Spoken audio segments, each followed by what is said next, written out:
Apeli i gjykatës së posaçme kundër korrupsionit dhe krimit të organizuar ka lënë në fuqi masën arrest me burg për ish-deputetin e Partisë Socialiste Jurgis Çyrbia, duke rrëzuar kërkesën e tij për shuarjen e masës së sigurisë. Vendimi u mor ditën e sotme nga trupi gjykues i kryesuar nga Daniel Shirka. Ndaj tij SPAK ngriti akuza për korrupsion aktiv zgjedhor, për krahje të autorit të krimit dhe nxjerrje të sekretit shtetror. Hetimet zbuluan lidhje mes politikës dhe krimit të organizuar, si edhe ndikim në procesin zgjedhor. Sipas dosjes, Çyrbia ka siguruar dhe transmetuar informacione sekrete policore, përfshirë të dhëna nga sistemi Teams dhe plane operacionesh për kapjen e personave në kërkim, duke ndihmuar shmangjen e arrestimeve. Ai u dënua me 3 vite burg, por me gjykim të shkurtuar dënimi u ul në 2 vite. Policia ka zbuluar në fshatin Zall të Fushkrujës një arsenal të madh armësh dhe lëndë shplasëse në kuadër të operacionit trekking. Sipas autoriteteve, poseduesi i dyshuar është 49 vjeçari Ylli Zalla, i shpallur në kërkim që prej nëntorit 2025 për atentatin në Rinas ku u vra Gilmando Dani dhe shoqëruesi i tij Muçi Shaljani. Gjatë kontrollit u sekuestruan 24 kallëpe tritoli, 11 granata C4, dinamit, mbi 9000 fishek, 3 armë zjarri, silenciator, 6 kg kanabis dhe uniforma policie. Hetimet po vijojnë për të dokumentuar plotësisht aktivitetin kriminal dhe për të identifikuar persona të tjerë të përfshirë. Zalla ka precedent penal pasi në vitin 2014 u arrestua për prodhim armësh dhe lëndë narkotike, me dyshime edhe për lidhje me rrjete ekstremiste. Autoritetet po punojnë për kapjen e tij dhe për të verifikuar çdo lidhje me atentatin në Rinas. Mario Çela, vëllai i Suel Çelës, është transferuar në spitalin e Burgut për shkak të problemeve shëndetësore gjatë qëndrimit në qeli. Ai ka ardhur nga Belgjika me epikrizë mjekësore dhe ka kërkuar gjithashtu ndryshimin e masës së sigurisë nga paraburgimi në arrest shtëpie. Çela u arrestua në Belgjik si kreu i një grupi kriminal që operonte në Shqipëri dhe vendet e Bashkimit Evropian, i dyshuar për përfshirje në vrasjen e Bledar Muçës, krau i djathtë Erdian Çapjas dhe për vepra të tjera penale. Hetimet e SPAK-ut kanë dokumentuar tentativa për trafikimin e sasisë së konsiderueshme të kokainës, rreth 930 kg nga Amerika Latine drejt Europës, përfshirë 466 kg nga Ekuadori drejt Hollandës në janar 2021. Gjykata e Fierit ka vendosur sekuestrimin e pasurive të Sajmir Taulaut dhe familjarëve të tij me kërkesë të prokurorisë. Taulau ishte hetuar më parë gjatë operacionit Forca e Ligjit për pasuri të pajustifikuara të dyshuara si të ardhura nga aktivitete të paligjshme. Lista e pasurive të sekuestruara përfshin truall, godina ekonomike, pika karburanti dhe njësi shërbimi në Lushnjë, shumica në bashkëpronësi me familjarë të tij. Sajmir Taulau njihet si biznesmen në qytet dhe ka qenë viktime atentateve në vitet 2017 dhe 2018. Ai është i përfshirë në një konflikt të gjatë me bandën e Aldo Bares që daton nga viti 97, i lidhur me refuzimin për të rekrutuar në grupin kriminal dhe pagesa të detyrueshme parash. Vëllai i tij, Baki Taulau, vra në 2005 pas mosmarrveshjeve me këtë grup. Sekuestrimi aktual i pasurive rikthen në vëmendje këtë konflikt të hershëm, edhe pse nuk ka një lidhje të konfirmuar zyrtarisht me masën e fundit.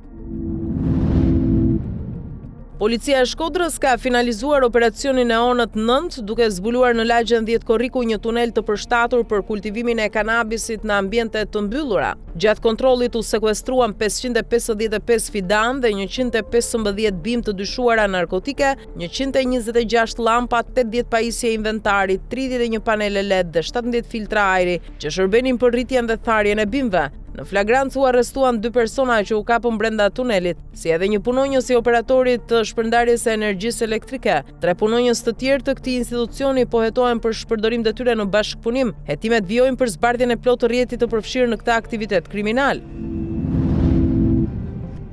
Një person ka humbur jetën këtë të premte në Tiranë pasi dyshohet se është hedhur nga ura në zonën e Unazës së Madhe. Viktima, një 42 vjeçari identifikuar vetëm me iniciale DK, gjeti vdekjen si pasojë e plagëve të marra nga rënja. Në vendngjarje ka ndërhyrë menjëherë policia dhe shërbimi i urgjencës. Grupi hetimor po punon për të zbardhur shkaqet dhe dinamikën e plotë ngjarjes, duke verifikuar nëse bëhet fjalë për vethëdhje apo rrethana të tjera.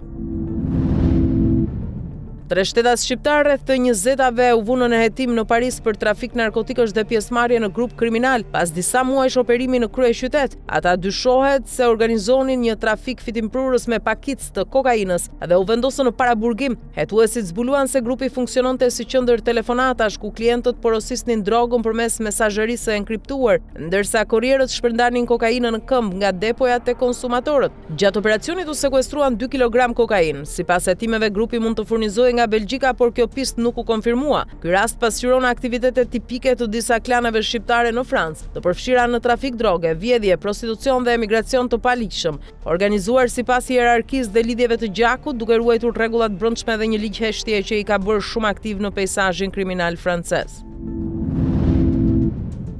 26 persona do të dalin para gjykatës në Bari më datë 23 mars në kuadër të operacionit Ura, hetimi Direcione Investigativa Antimafia, që ka zbuluar lidhje mes një grupi kriminal shqiptar dhe klaneve Parisi Palermiti. Sipas hetimeve që nga viti 2016 janë trafikuar rreth 255 kg heroin dhe kokain mes Ballkanit, Europës Veriore dhe rajonit të Puljas, ndërsa janë dokumentuar transaksione rreth 4.5 milion euro nga Pulja drejt Shqipërisë. Gjithashtu përmendet edhe një transfer mbi $500.000 si parapagim për 500 kg kokain nga Guayaquili.